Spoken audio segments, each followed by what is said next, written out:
Marilah kita belajar kimia dengan video menggunakan KineMaster.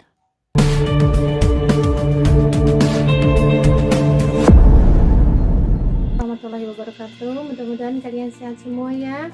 Kita bertemu lagi alhamdulillah di semester 2 ini dengan materi yang baru, yaitu larutan elektrolit dan non elektrolit. Adapun tujuan pembelajarannya, kalian harus bisa membedakan antara larutan elektrolit dan non-elektrolit. Dan yang kedua adalah membedakan antara larutan elektrolit kuat dan elektrolit lemah. Baiklah anak-anakku, kita akan mulai pembelajaran ini dengan menyimak video, yaitu fenomena alam tentang pengambilan ikan di kolam dengan menggunakan setrum.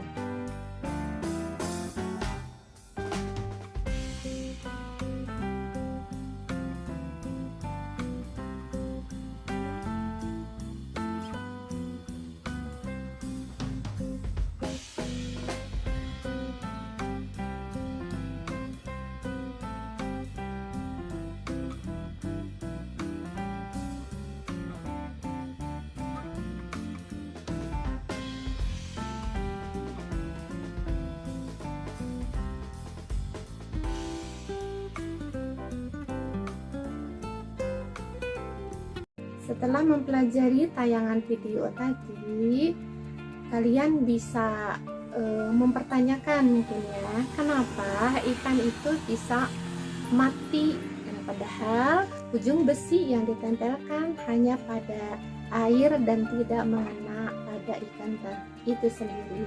Nah, berarti air merupakan suatu penghantar yang dapat menghantarkan arus listrik. Sebelum kita membahas tentang larutan elektrolit dan non-elektrolit, kalian harus tahu dulu apa yang disebut dengan larutan itu sendiri. Mungkin kalian bisa dalam kehidupan sehari-hari sering juga melarutkan gula pada air atau garam pada air. Nah, pertanyaan ibu sekarang, apakah kedua larutan itu bisa menghantarkan arus listrik atau tidak?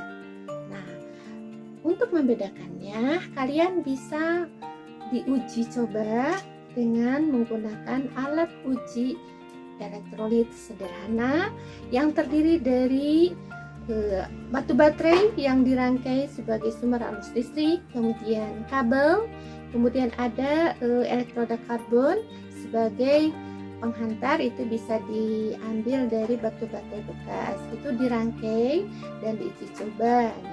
Dari hasil uji coba itu, kalian bisa membedakan mana larutan yang bersifat elektrolit dan mana yang bersifat non-elektrolit dilihat dari gejala dalam percobaan tersebut. Nah, kalau kalian amati, kalau larutan elektrolit itu bisa, cirinya itu bisa dilihat dari adanya gelembung dan lampu menyala. Yang non-elektrolit itu sama sekali tidak menimbulkan gejala apapun. Dari hasil percobaan, ada beberapa yang termasuk larutan elektrolit kuat dan ada yang termasuk elektrolit lemah. Itu dilihat dari ciri yang ditimbulkan pas kita melakukan percobaan. Larutan elektrolit dapat menghantarkan arus listrik karena zat yang dilarutkan di dalam pelarut, yaitu air, dia akan terionisasi menjadi ion-ion yang bergerak bebas.